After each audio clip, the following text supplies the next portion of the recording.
Joining me now is Julian Castro, former Secretary of Housing and Urban Development, 2020 presidential candidate as well, and the former mayor of San Antonio, one of the cities that's been hardest hit during this latest Texas extreme weather event. Also with us, Dr. Larry Wallace, Jr. He's the mayor of Manor, Texas, and president of the Texas Municipal League. Good morning to both of you. Thank you for joining us. Mayor Wallace, let me start with you. What's the situation where you are? You are outside of Austin. How is your community doing? Community is doing a whole lot better within the last 24 hours, but as you already kind of highlighted, it's basically as a suburban that is the seventh fastest growing in the nation, one of the fastest growing in the state, with about 55% Hispanic, 25% African American. You know, having to go out and try to hunt down contacts for the water companies, for the energy companies, haven't heard from senior leadership that make decisions at the state and federal level to even give a, what do you need? And when they do ask you, what do you need? They don't follow up. So fortunately, our community has come together as it has within the last 3 disasters, this last 12 months, to come together and to work hard. We have one community that's out in the county. It does not belong to us, but we're doing everything we can do to try to bring water to it, to try to figure out what's going on with electricity. Right now, you're seeing a lack of ownership, a lack of leadership, basic leadership.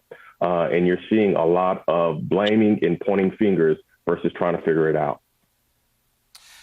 Secretary Castro, you and I have not talked for a long time about the time that you were mayor of San Antonio when you and I first met. Your city has been hard hit. You yourself were hard hit by this, but there were images yesterday of a fire. It was devastating, a fire that firefighters got to and couldn't put out in San Antonio because as they went to use the hydrants, the water was frozen. They had to bring in water from water tenders. These are difficult images to see in 21st century America. Well, they are, Allie, and they're really demonstrative of the cascade of failure that has happened as the mayor spoke to. The cascade of failure in the state, you know, it got colder than usual, and the energy system here, the electrical grid was not prepared for that. And that was really by design. This was not a system breakdown. This is a system that is broken down by design. There was no requirement for these energy producers to weatherize. There was no incentives for them to do so either. That caused, obviously, power outages that also caused pipes to burst, problems with the availability of water. As you mentioned, millions of Texans right now are under a boil water notice. And it also caused problems with the inability to put out fires, including a very large one at an apartment complex that completely went down on the far north end of San Antonio. Today, the San Antonio water system has set up 7 different locations where they're distributing up to 5 gallons of water per person who comes and gets it because people still need clean drinking water. The San Antonio Food Bank has established 5 different sites where they're distributing 25 pounds of food to each family who comes that needs it. They served 24,000 families over the last day or so. So this is still very much a challenge, a crisis for a lot of families. Mayor Wallace, in light of the things that have been going on in terms of the leadership, many people, elected leaders in Texas, you tweeted, "The rules shouldn't change because of the leadership level you hold. Execute to the full extent of your title, especially when the situation is at your level to rectify. If you jack something up, acknowledge, rectify it, and get back to work." It's a simple sentiment, but it shouldn't be one you had to tweet this week. Honestly, I agree with you. And yes, I did say that. And I say that again.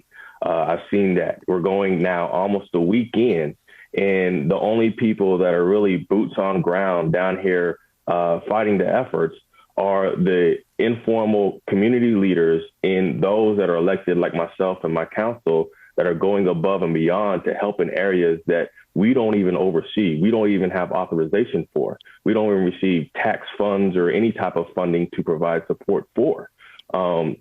These are basic concepts I've learned in the military.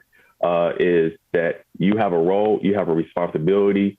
Being a public servant, you stepped up to take on that role and responsibility. There's no greater time than right now to actually produce. And we have people flying off. We have people basically trying to pass the buck than making phone calls. Right now, most of us just need someone to basically give us the contact information and ask questions about why is the electricity not on? Why do we still have 2,600 people with no water? It could be simple things as a water pipe break, or the tanks aren't full already, or a couple transformers blew. That's all the people want to know, but nobody's willing to ask those questions. And when I can't get them, I'm expecting state to get them for me. When state can't get them, I'm expecting senators and congressmen to be able to get that. That's not happening. Secretary Castro, you and your brother, Congressman Castro, are trying to raise money for the rest of us out here who would like to do what we can to help. You are trying to get to a $300,000 goal, I believe, by the end of the day? Yes, and so far we've raised, through People First Future, $285,000.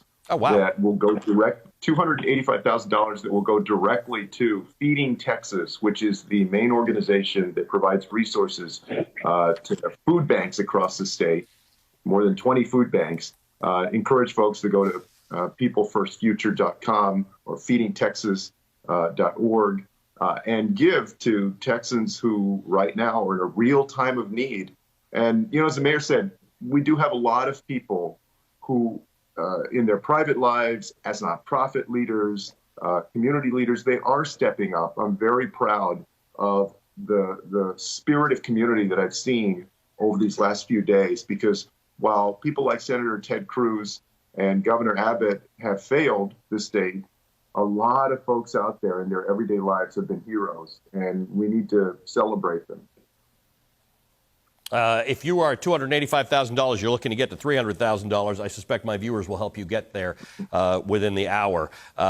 You can go to People First Feeding Texas.